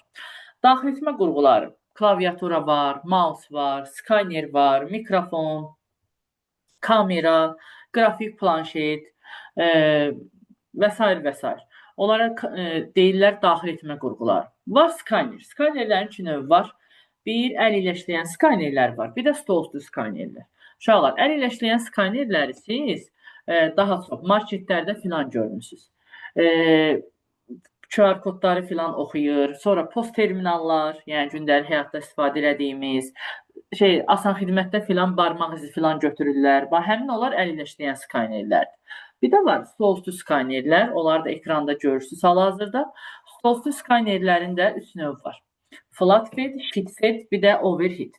Flatbed normal elə bir ki, printerə oxşayır. Sadəcə kağızı qoyuruq, skan eləyib atır kompüterə. Sheetfed skanerləri daha çox foto yerlərində filan görürük. Hansısa bir rəngli şəkilləri filan skan eləyib atır. Overhead də müəyyən bir şəkili overhead, head sözünə yatı saxlaya bilərsiniz. Başayaq deyirlər onun adına. Şəklin üzərinə şüasını salan kimi onun əks versiyasını kompüterin ekranında alır. Düz Azərbaycanda məncə bu növ skanerlər çox da yoxdur, amma ümumən o head sözündən yadda saxlayın, başayaq skanerlər deyirlər adına. Ondan sonra mikrofon səsi daxil edirik. Sonra gəlin qrafik planşeti göstərim. Hal-hazırda mənim sizə yazdığım cihaz demək olar ki, belə bir cihazdır. Onun vasitəsilə yazıram. Özünün qələmi var. Kompüterə taxırıq planşeti və qələmi vasitəsilə mən də burada yazıram. Siz də ekranda görmüş olursunuz. Ona digitizer deyirlər və yaxud qrafik planşet deyirlər. Sonra mouse'un ailəsi. Var adi mouse. Ondan sonra var trackball. Trackball bilirsiniz hansı mouse'dur? Bluetooth şüası ilə olan, yəni naqilsiz olan. Sonra notebook'un sensor yeri, touchpad deyirlər onun adına. Sonra joypad, joystick, bunları oyunlarda filan uşaqlar istifadə edir. Oğlanlar bəlkə daha yaxşı bilər. Sonra pen mouse. Pen mouse bilirsiniz nədir? Universitetlərdə ağıllı lövhələr var, smart lövhələr. Bilmirəm, sizin universitetinizdə də varmı? Həmin o lövhələrə yazı yazmaq üçün istifadə edirlər. Yəni, qələm mouse deyirlər adına. Ümumən bil. Sonra, informasiyanı xaric edən qurğular. Xaric edən qurğuların içində birinci qarşılayır bizi printer. Monitordan bayaq danışmışıq. Printer. Printerlər iki yerə bölünür. Zərbəli printerlər var, zərbəsiz printerlər var. Zərbəli printerlər köhnələrdən olandır. Onlarda filan daha çox görmüşük. Matrisli və literli printerlər. Literlini məncə çoxunuz görmüş olarsınız. Keçən dərsdə misal çəkmişdim. Bu türk kinolarında belə tak-tak basıb yazırıq, daktilo deyirlər adına. O həmin printerlərdir, literli printerlər. Bu hissə isə zərbəsiz printerlərə aiddir. Şırnaqlı printerlər daha çox fotostudiyalarda olur. Şəkillərin filan çıxardılması üçün rəngli çıxardır. Lazer printerlər hamımızın heç nə istifadə elədiyi, kserkopiya yerlərində gördüyümüz lazer şüası vasitəsilə termiki printerləri də məncə hamımız hər gün görürük. Harda görürük termiki printerləri? Supermarketlərdə o çek çıxırı, çekin çıxdığı. Arazda. Bəli. Arazda, Bravoda, hamısında çekin çıxdığı aparat, belə deyək. O da bizim termiki printerlərimizdir. Əslində ilk baxışda o vərəqi ələ vuranda bir damcı onun istiliyi olur. Prosta indi elə sürətli çıxır ki, elə şey olur ki, onu hiss eləmirik. Orada biraz istiliyi ayrılması termo sözü var onun kağızında. Hətta o kağıza biraz əl vuranda əllə belə şey eləsək, görürsən ki, yazı da silinməyə başlayır. Onlara deyirlər termiki printerlər. Hər gün supermarketə gedəndə yol üstü onu da yad eləyə bilərsiniz. O da bizim termiki printerlərimizdir. Ondan sonra printerlərin daha bir böyük bir versiyası var, amma onlara printer demirlər, onlara plotter deyirlər. Onlar harda istifadə olunur? Daha böyük kağızların çapı üçün. Misal üçün, böyük həcmli kağızlar, reklam kağızları, afişalar, o plakatlar filan asılır çöllərdən. Elə şeyləri artıq printerdə çıxartmırlar. Onun adına plotter deyirlər. Bir hardasa 2 metrlik, metr yarımlıq bir uzunluğa malikdir və xəritələri, ondan sonra dediyim kimi reklam kağızlarını filan orada çıxardırlar. Tez-tez sizə yazsa ki, böyük həcmli kağızları çap eləmək, onda artıq ağlınıza plotter gəlsin. Yəqin ki, yadda qalır. Ondan sonra səs udaldıcı, kolonkalar, sonra proyektoru məncə hamımız tanıyırıq, görüntünü bizə ötürmək üçün, monitordu tanıyırıq, görüntünü bizə ötürmək üçün. Yəni bunlar artıq naushnikin qulaqcıqları, onlar artıq xaric etmə qurğularına aiddir. Bir də bəzi qurğular var ki, onlar həm xaric eləmə funksiyası yerinə yetirir, həm də daxil eləmə funksiyası yerinə yetirir. Yəni ikili funksiyaya malikdirlər. Həmin o qurğular hansılardır? Həmin o qurğulardan biri universitetlərdə olan ağıllı monitorlardır, smart lövhələrdir. Ondan sonra digəri modemdir. Modemi yəqin ki, aramızda əksəriyyətləri tanıyar. Evlərimizdə, hamımızın evində olan modem. Modem neydir? Telefon xətti ilə gələn analog siqnallarını rəqəmsala analoqa çevirir. Uşaqlar, kimin yadındadır analoqdan rəqəmsal? Keçən dərsimizdə də yad eləmişdik. Diskret, rəqəmsal. İnformasiyanın formaları. Tamam, okey, informasiyanın formaları idi, bəli. Demişdik ki, analoq informasiya kəsilməz informasiyadır, rəqəmsal isə nədir? Daha çox riskli informasiyaların verilməsi üçün. Diskret informasiyadır, kəsiləndir, bitəndir. Bəli. Aha, indi sözüm nəyə gətirirəm? Var, bir dənə burada səbirli olaq, bitirirəm. Var analoqu rəqəmsala çevirmək, bir də var rəqəmsalı analoqa çevirmək. Buna modulyasiya deyirlər. Bir də demodulyasiya deyirlər. İndi tələbə də qalır yenə ki, ay Allah, görəsən hansı modulyasiya idi, hansı demodulyasiya idi. Bunu da bir asan bir şey üzərindən sizə deyim. İnformatikinin dəxləcağı yoxdur. Sadəcə olaraq əzbərləmək yolunda. İnformatikinin dəxləcağı yoxdur, yəni temaya aidiyyəti yoxdur, sadəcə əzbərləmək yolunda. Buradan belə bir şey yazıram sizin üçün uşaqlar. RAM sözü. RAM sözünü bilirik də, əməli yaddaşın adı. Amma indi deyəcəyimin əməli yaddaşın adı ilə əlaqəsi yoxdur. RAM sözündən yadda saxlaya bilərsiniz. Əzbərləmək yolunda hər şey mübahdır. Növbəti ixtiramız. Yəni RAM sözünə yadda saxlayın. Deməli, RAM-ın R-sı. Rəqəmsal, analoq. Bu da modulyasiya. Belə şey yoxdur, prosta indi həyatda da. Deməli, nə uşaqlar? Sizə desə ki, rəqəmsalı analoqa çevirən deyəcəksiniz nədir? Modulyasiyadır. Rəqəmsalı analoqa çevirən modulyasiyadır. RAM sözünün başlıq hərfləri əzbərləmək yolunda. Ümid edirəm fikrim hamıya çatdı. Modulyasiya deyən kimi ağlınıza RAM gəlsin. Rəqəmsal, analoq, modulyasiya. Rəqəmsalı analoqa çevirən modulyasiyadır. Rəqəmsalı analoqa çevirən modulyasiyadır. Hamı tutdu bu sözümü? Ümid edirəm tutdunuz. Rəqəmsalı analoqa çevirən modulyasiyadır. Deməli, bunda tərsi nə olacaq? Demodulyasiya da hər halda modulyasiyanı bilən tərsini də bilər. Əla, ümid edirəm yadınızda qalır. Rəqəmsalı analoqa çevirən modulyasiyadır. Tərsi də Müəllim, onda analoqu da rəqəmsala çevirən demo. Ekran. hər halda da qadası. Bəli. Demodulyasiyanın tərsi deməkdir. Bəli. Sən zaten RAM sözün bil, rəqəmsal analoq modulyasiya. Bunu bildinsə, tərsi də demodulyasiyadır. Bu əzbərləmək yolunda bunu da yadda saxlayın. Dəxlisiz hər şeyi qatıb deyirəm. Başqa çarəm yoxdur.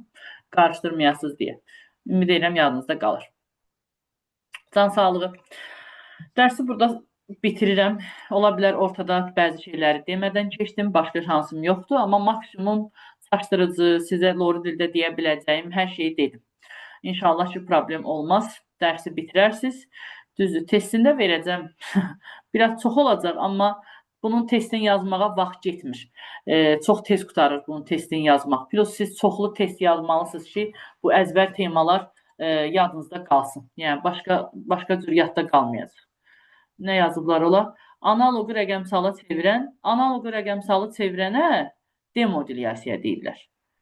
Tərsinə demodulyasiya. Qurğu olaraq nədir bəs müəllim? Onu soruşurlar yəqin. Qurğu modemin şeyidir də, yəni modemin formasıdır. Söhbət modemdən gedir. Yəni, bu proseslər modemə aiddir. Yəni, modemin ötürülmə funksiyaları da, yəni bunlar. Bu cür çevirirsə modulyasiyadır, bu cür çevirirsə demodulyasiyadır. Söhbət modem qurğusundan gedir, başqa işdir. Yəni, 3-ə qədər öyrənməliyik də hamısını. Hə, başqa şansı yoxdur. Çünki mən yəni proqramı inanın ki, belə elə dənə-dənə fikirləşib gedirik ki, yanvar ayına qədər proqram bitsin. Yəni, heç olmasa 1 ay 10 gün təkrar eləyəsiniz. Yəni, ona görə belə bəzi dərsləri belə gedirik. Amma narahat olmayın, siz bundan o qədər test eləyəcəksiniz ki, hələ düzdür, kursun kitabında bir 200 neçə dənə test var. Amma imtahana qədər yəni bir 600-700 test görəcəksiniz bu mövzudan. Bir də görəcəksiniz ki, daha rahat yadınızda qalıb. Müəllimə, bəs kursun özünün sınaqlarına vaxt başlayacaq, bilmirsiniz? O hələ bir ayımız tamam olsun sonra. Aha, yaxşı.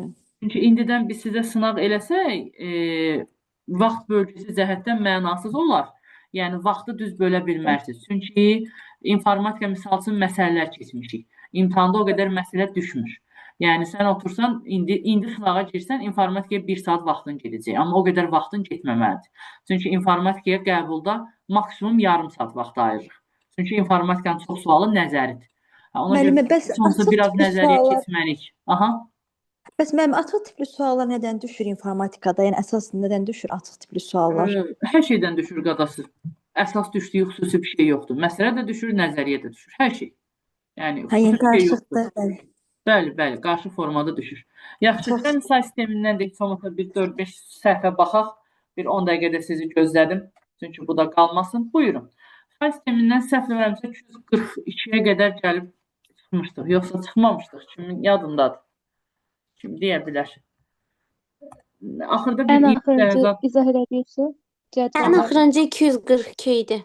Hə, elə o yadımdadır ki, ona analog kəsilməzdir. Bəli, Firuz. 247. Yaxşı. Buradan da nisbətən çətin sualların sonlarını baxaq. 247-ci sual. Okey, başladım. Kimin axırdan sualı varsa yazsın çata. Son 20 dənədən. Deməli, onluq say sistemində verilmiş 215 ədəd. 247-dən soruşan tələbə. Keçən dərsimizdə də, əvvəlində də qeyd yazmışdıq. Onluqda verilən 200 n ədədi kompüterin yaddaşında n plus 1 bit yer tutur. Bilmirəm, yadındadır ya yox. Hətta kitabımızda da var. İndi deyir ki, qadası 215 ədəd. İndi sual soruşan tələbə 215 ədədi nə qədər yer tutacaq? N plus 1, yəni neçə? 16 bit. Razısan? Amma cavabı byte-la istəyir. Uşaqlar, biti byte-a çevirəndə nə edirlər? 8-ə bölürlər. İndi 16-nı 8-ə böl, eləyir 2 byte. Gör, başa düşdün? Cavabı byte-la istəyir. Ona görə biti byte-a çevirilir. 8-ə böldük. Müəllim, 215 niyə 16 bit elədi? Gör, bura yazdığımı görsən? Ay soğuk, gör mənim balam. Sonra 245, yaxşı. 245-ci sual. 245 asandır uşaqlar. Bu niyə qalıb? İkilikdə verilib bir onluğa çevirin. Allah kömək olmuş. 0, 1, 2, 3, 4, 5. 1 vurulsun 2 üstü 5. 0 vurulsun 2 üstü 4. 1 vurulsun 2 üstü 3. 0 da 0'ı yazmıram. 1 vurulsun 2 üstü 1 üstəgəl 0. Всё. Bunu topla sənin cavabın. Bəlkə sualı başa düşməmsən. İkilikdə verilib, onluqda istəyir. Ola bilər o. Müəllimə, 32 əslində mən bunu sonra düzəltmişdim. Sadəcə dəftərimdə qeyd eləməmişəm. Üzrlü sayın. İndi Eybi baxdım yox. ki, düzəltmişəm. Evet. Sonra üzrlü sayın. 249-cu sual soruşanlar. Aşağıdakı yazılışlardan hansı yanlışdır? İkilik say sisteminin tərkibində 2 rəqəmi var, yoxdur. 0-dan 1 var. 3 yanlışdır. Sonra Q hərfi. 16-lı say sistemlərinin hərfləri uşaqlar harda qurtarırdı? A, B, C, D, Y, F. Orada Q-nun nə işi var? Q yoxdur axı, səhvdir. Sonra 4-cü bənd. Kim mənə deyər, onluq say sisteminin tərkibi hara qədərdir? Sual soruşan 9-a tərəf. qədər. 9 daxil. 9-a qədər. Bəli, 9 daxil. Orada D ilə A hərfinin nə işi var? 16-lıqdır. Bəli, su qurtardı. Sualı soruşan tələbə. Görün, aydındır. 250 Mən üzrlü sayın, narahat edim. 250-dəki orada mənim sualdakı ən böyük iki fərqli deyir ha. Oradakı nəyi götürürük biz? F-ni götürmürük. rəqəmləri fərqli F7-dir. Bəli. Mən F-ni yazmışdım, nəsə alınmıyor, səhv çıxıb. İkilik say sistemində yazılışında bunda 4 dənə 1 eləyir. Yeni də çevirsəz 1, 8, 4, 2, 0. Bu da belə eləyir. Görə elə yazmısan? Aha, bəli, elə yazmışam. 3, 6 Yeddi- dənə 1 eləyir də. Yox, səhv saymısan. 7 dənə qadar. Aa, 7, üzrlü sayın. Ben düz yazmışdım, hesabı səhvdir. Tamam. Hamınızın sualına baxacağam. Gəlin birinci 266-cı suala baxın. Təzəcə düşmüş qəbul sualdır. Birdən kiminsə axıra qədər dayanmağa səbri çatmaz. Bir şey eləyər. Ona baxım, sonra o 250 neçələrə baxacağam. Narahat olmayın. 266. Belə bir sual verim. Kim çata bir reaksiya bildirər? Kim 266-cı sualı həll eləyib? Yəni çata baxım. Heç yerə baxmadan özü həll eləyib. Varmı aramızda elə adamlar? 266-nı düz yazan. Deyəsən yoxdur. Heç kəs uşaqlar. Bu 50 nəfərin içində bir adam yoxdur. 266-nı yazan. Ay aman, ay aman, vay aman. Heç kəs bu 50 nəfər adamdan heç kəs 266-nı yazmayıb. Bəli. Günel, o bəli nə deməkdir? Yazmısan yoxsa? Yazmamısan? Bəli. Bəli Yazmısan? Hə, tamam, okey. Ürəyim ağrıdı. Heç olmasa bir nəfər yazmır. Yaxşı. Deməli, baxaq. 266-cı sual. Həllini buradan yazıram. 8 üstü 10 ədəd. Bunu necə yaza bilərik uşaqlar? 2 üstü 3, üstündə 10. Üstü 10. Yazırsınız məndən. Eləyir 2 üstü 30. Düzdür. Aha, sonra nə eləmsən Günel? Yadına gəlir yazdığın. Maraqlı gəldi, ona görə soruşum. 2 üstü 30. Yaxşı, okey. İndi deyir 16-lıq say sistemində deyir ilk rəqəmini tapın. Ben 16 say sistemin 4 bit şəklində yazmışdım. 30'u səhv eləmirəmsə 4'e bölmüşdüm. 7 tam nə qədərsə 7 götürmüşdüm əsas hissəsini. Hə, ilk rəqəmi 7. Yaxşı. Xeyr, 7. Sonra onu ikiliyə deyəsən çevirmişdim. Hə, olar. Yaxşı. Baxaq. Deməli uşaqlar, 230 ədədi onluq say sistemində. Bizə desəydi ki, 16-lıqdakı sıfırların sayını tapın, heç nə, 30'u 4'e bölüb tapardıq. Amma bizdən onu soruşmur. Deyir 16-lıqdakı ilk rəqəmini tapın. İndi sizdən belə bir soruşum. Onluqdan ikiliyə çevirəndə necə idi qaydamız? Üstü eni çevirəndə kim deyər? 2-yə bölürdük. Böyle gelirik. Yox, bildim uşaqlar, imtahan qutardı axı. Onluqda verilən ki, üstü en ədədini ikiliyə çevirəndə qaydamız necə idi? Bir dənə 1, arxasında en dənə 0. En qədər 0. Bəli, bir dənə 1, arxasında en dənə 0. İndi 2 üstü 30'u yazsaz, bir dənə 1, arxasında neçə dənə 0? 30 dənə. 30 dənə. Bəli, 30 dənə 0. Aha, indi bir dənə burada olum. Biraz uzun yolla getdim ki, hamı dərk eləsin. Deməli, 8 üstü 10 ədədi verilib. Bunu 2 üstü 30 şəklində yazdım. 2 üstü 30 şəklində yazdım. İndi 2 üstü 30'u, 2 üstü 30'u. Öncə kilik say sisteminə çevirəcəm. Kilik say sisteminə çevirəndə də bir dənə 1, bir dənə 1. n dənə 0 eləyir. Bu qayda ümid edirəm yadınızdadır. Düzdürmü? Bir dənə 1, n dənə 0. N'imiz də neçədir? 30-dur. Yəni 30 dənə 0. Ümid edirəm buracan tamam. İndi uşaqlar bunu 2-likdən 16-lığa çevirək. 2-likdən 16-lığa çevirək. Uşaqlar, bəs 2-likdən 16-lığa çevirmə qaydası necə idi? Onu kim deyər? 8, 4, 2, 1 yazırdı. 4, 4 ayrı. 2 üstü 4'e bölün. 4, 4 ayrı. İndi bir dənə bizə dəqiqə diqqətinizi mənə verin. 1 arkasında 30 dənə 0 var. Bu 4, 4 ayırsaz. 30'u 4'e bölsəz neçə tam düşür? 7. 7. 30 dənəni 4'e ayırsaz, deməli 7 düşür. 1, 2, 3, 4, 5, 6, bir dənə də buradan yazım 7. Bəs neçə dənə, 30 dənənin içində neçə dənə 0 artıq qalır?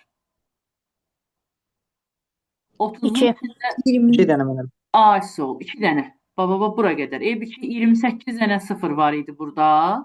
4'e böldük 7 dənə 0 oldu da 4 4'e ayırırıq axı. Qaldı 2 dənə 0. O 2 dənə 0 da kimdən birləşirdi? Qabaqdakı 1 ilə. Onu da 4'e tamamlamaq üçün nə edirdik? Sıfır artırır belə. Qarşısına Önünə sıfır sıfır A'da atırıq. sıfır artırır. Bəli, önünə 2 dənə yox, 1 dənə. 2 dənə 0 var, 1 var. Bir dənəsi çatmır. Şu, indi 8, 4, 2, 1 qaydası. Bu neçə eləyir? Bunu atdıq, bunu atdıq, bunu atdıq. Dörd. Nə qaldı? 4. Deməli, 4 arkasında 7 dənə 0. 16-lıqdakı qarşılığı budur. Bir dənə də baxın. 30 dənə 0 idi. 4, 4 ayırdım. 28'e tamamlandı. Oldu 7 dənə 0. 2 dənə 0 artıq qaldı. Birləşdi qabaqdakı 1 ilə. Amma 4 olmalıdır axı. 8, 4, 2, 1 qaydasına görə. Qabağına bir dənə də 0 atdım. 8, 4, 2, 1'i yazdım. 0'ın başındakiləri atıram. 1'in başındakini götürürəm. 4 arkasında 7 dənə 0. İndi sualda mənə deyir ki, 16'lıq say sistemindəki ilk rəqəmi. Yəni ilk rəqəmimiz kimdir? Aydın məsələdir. 4. Yazıram 4 üstəcə. Deyir ki, 101 ikilik ədədinin cəmi. İndi o cəmləyə bilməyimiz üçün bu ikilik ədədi nə etməliyəm? Nəyə çevirməliyəm? Onluğa. Ay, yəni buradan çevirək. Deməli 1, 1, 0, 0, 1. İkilikdən onluğa. 0, 1, 2, 3, 4. Olur 1 vurulsun 2 üstü 4. Üstəgəl 1 vurulsun 2 üstü 3. Üstəgəl 0, üstəgəl 0, üstəgəl 1. 1 vurulsun 2 üstü 0, 1 yazdım icazənizlə. 16, üstəgəl 8, üstəgəl 1. Neçəlir? Düz yazdım 0, 1, 2, 3, 4. Eləyir 20 neçə? 25. 25. Mən ədədi düz yazmışam. Bir dənə baxım. 0, 1, 2, 3, 4. Burada nəysə hesablamamışıq. 1 vur 2 üstü 4, 1 vur 2 üstü 3, 0, 0, 1. 25. Belə bir amma nəysə səhv hesabladım. Cavabı neçə vermişik? 29 yoxsa? Cavabı bilən var? Cavabı balaca yadımda qalıb. Ya da səhv sualına yadda saxlaya bilərəm. Düzdür, mənim 29'dur. 29'dur. Hə, onda ola bilər ki, cavabı başqa yadımda qalıb. Ona görə fikrə getdim. Mən bir şey soruşa bilərəm. Buyur. Orada 4 arkasında 7 dənə 0 yazdıq. Aha. Orada biz demirdik ki, 0'ın üstündə olanları atırıq. Ondan ötər sıfırlar orada qaldı. Hə, 0'ın üstündəki atırsan. Yaxşı, belə deyim sənə. 4 dənə 0. 8, 4, 2, 1.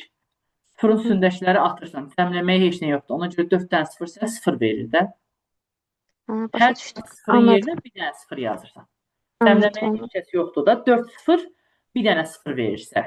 4, 4 ayırsan bir dənə 0. Ona görə. Sonra hə, 29'da ola bilər. Hə, ola bilər ki, başqa sualda cavab 23 alınmışdı. Nəsə, ola bilər o başqa sual idi. Ona görə ağlım ona getdi ki, elə birdim səhv hesabladım. 256'ya baxa bilərik, zəhmət olmasın. Baxın. 256. Ondan əvvəl 254 demişdim. Hə, bildim. Prosta baxmayacaqdım, saxlayacaqdım da. Soruşdu, ona görə ona da baxım, saxlayacağam. Tamam. Cüt ədədləri seçin. Sonu cüt ədəddirsə cütdür, təş ədəddirsə təşdir. 0 ilə bitir, keçən dərsdə yazdırmışdım, cütdür. Sonra B neçədir? Hə, çevirsək. A 10'dur, B neçədir? 11. 11. 11 nədir? Təş ədəddir, getdi. 6 nədir? cüt ədəddir. Sonra 1 təkdir. 1 təkdir. S neçədir? 12. A oldu. 12. 12 necə ədəddir? Cüt. Всё. Can sağlığı. Müəllim, 266-dan başqa hansı idi burada qəbul sualı? Başqa yoxdur. 247 qəbul sualı idi. 48 qəbul sualı idi. Bir də 266 qəbul sualı idi. Yaxşı, buradan 250 neçədən sualları olanlar, onu da gələn dərsin sonunda yenə 5 dəqiqə vaxt ayırıb taparam. Olar? Çünki artıq gecdir, videonun zaten yüklənməyə gec çəkəcək ona görə. Oradan sual olanda narahat olmaz. Yenə gələn dərsin sonunda bir 5-6 dəqiqə vaxt ayırıb yenə də baxar. Onsuz əsas odur ki, bu sualların dediyim odur. Necə? Çox üzrlü sayı sözünüzü kəsdim. Evə test nə verəcəksiniz? Yəni bu yeni Evə keçdiyimiz. fəsil 2-nin testləri.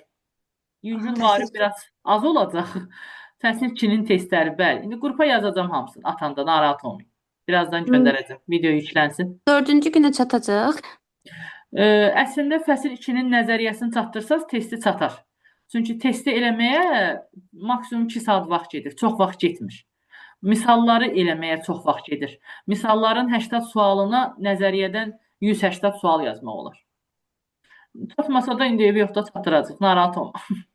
Tamamdır. Belə. Çünki işləyirəm deyə ona görə deyirdim. Hə, başa düşdüm. İndi nə gücümüz çatar, çatdırarıq maksimum. Amma indi dərsi oxusan görəcəksən. Çox vaxt getmir testdə. İnşallah ki, çatarıq. Çox sağ Tamam. olun. Ürək atan tələbə, çox sağ olun. Gecəniz xeyrə qalsın. Özünüzə yaxşı Sağ baxın. olun müəllimə. Birazdan hər şeyi Çox sağ yükləyib olun. 1 saata atacağam. Sağ olun, sağ salamat.